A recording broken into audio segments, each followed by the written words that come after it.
ले कमला, तेरी इस महीने की तनख्वाह, और अब कल से काम पर मत आना।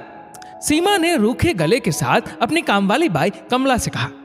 दीदी, आप लोग शहर से कहीं बाहर जा रहे हो क्या? कमला ने उत्सुकता से पूछा। नहीं तो, सीमा ने कहा। हमारे बदले किसी और को काम पर लगा लिया है क्या? हम तो बेफालतू की छुट्टी भी नहीं करते और काम भी तो आपके हिसाब से बढ़िया करके देते हैं। फिर क्यों हम कल से काम पर ना आए? कमला ने उदास होते हुए कहा। ऐसा है कमला, तुम्हारे साहब की नौकरी चली गई है। अभी तक हम लोग इस घर में किराए पे रहते थे।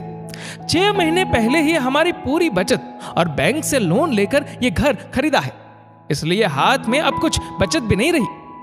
लेकिन घर के सारे खर्चे वैसे के वैसे हैं। मकान का लोन, बच्चों की स्कूल फीस, राशन, बिजली का बिल, सासू मां की दवाइयां, इस सब में कहां कटौती करूं?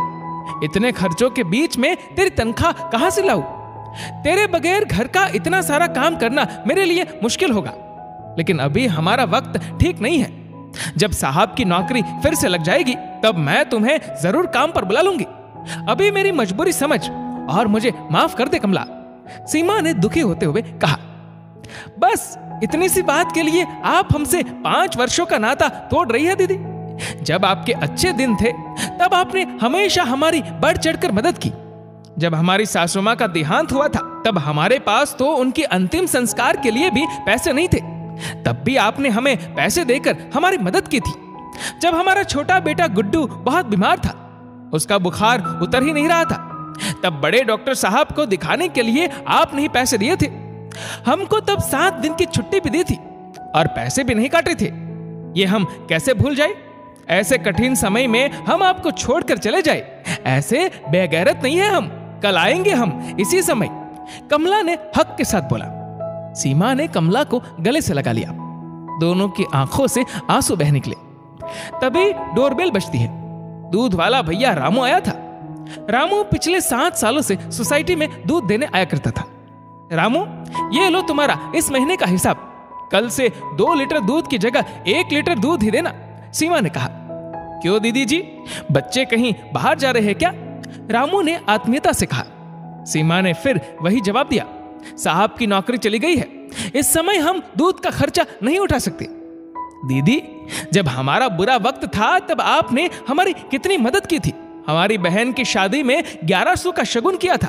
कौन हमारे लिए इतना करता है? साहब की सिफारिश से ही मेरी बेटी का एडमिशन अच्छे स्कूल में हो पाया। जब भी उसे पढ़ाई में कोई समस्या आती है वह सीधे आपके ही पास दौड़ी चली आती है। आप भी उसे निस्वार्थ भाव से अपना समय देती है। मेरे छोटे बेटे के जन्म के समय अस्पताल का बिल भरने में आपने ही हमारी मदद की। कल से हम 2 लीटर ही दूध देकर जाएंगे। हिसाब कौन मांग रहा है आपसे? इसे एक गरीब का धन्यवाद समझिए, रामू ने हाथ जोड़ते हुए कहा। सीमा ने नम आंखों से यह शर्त रखते हुए उसकी बात मान ली कि पति की नौकरी लगते ही रामू को अपना पूरा हिसाब लेना पड़ेगा। सीमा सोचने लगी कि बिना कोई एहसान जताए कैसे मदद की जाती है, कोई इन लोगों से सीखे।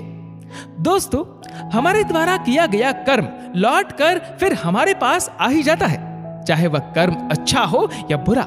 दोस्तों, इस वीडियो को लेकर आपकी क्या राय है नीचे कमेंट करके जरूर बताएगा। और अगर आपको ये वीडियो अच्छा लगा हो तो इस वीडियो को लाइक करेगा, शेयर करेगा ज्यादा से ज्यादा लोगों तक। और ऐसे ही और भी इंस्पिरेशनल वीडियोस के लिए सब्सक्राइब करें हमारे यूट्यूब चैनल को और फेसबुक पर फॉलो करें हमारे पेज को। धन्यवाद।